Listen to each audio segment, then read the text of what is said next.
பின்பதாக நடந்து வந்தார்களா? இயேசுவுக்கு பின்பாக அநேக ஜனங்கள் நடந்து வந்தார்கள். இந்த பெரும்பாடுள்ள ஸ்திரீ வஸ்திரத்தின் ஓரத்தின் தொங்கலை தொடும்போது கேட்கிறேன், அப்பா யாரும் என் வஸ்திரத்தை தொட்டாங்க, யாரும் தெரியல அப்படின்னு கேட்கும்போது அப்ப சொல்றாங்க, சிசு ஆண்டவரே அநேகர் வருகிறாங்களே, நான் யாருன்னு சொல்லிட்டோம் இல்லையா? எனத்திலிருந்து வல்லமை புறப்பட்டு போனது, அது சுகமாக்குற வல்லமை எனக்கு நான் ஃபீல் பண்றேன், அத நான் ஃபீல் பண்றேன், யாருன்னு தெரியல. போனார்கள், ஆசீர்வாதம் பெற்றார்கள், போனார்கள், சுகம் பெற்றார்கள். நீங்கள் வந்தீர்கள் என்றால் ஆசீர்வதிக்கப்படுவீர்கள்.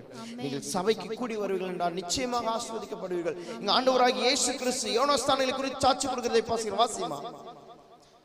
அது எப்படி எனில் இதோ நான் என் தூதனை உமக்கு முன்பாக அனுப்புகிறேன், அவன் உனக்கு முன்னே போய் உமது வழியை ஆயத்தம் பண்ணுவான் என்று எழுதிய வாக்கியத்தால் குறிக்கப்பட்டவன் இவன்தான். யாரு?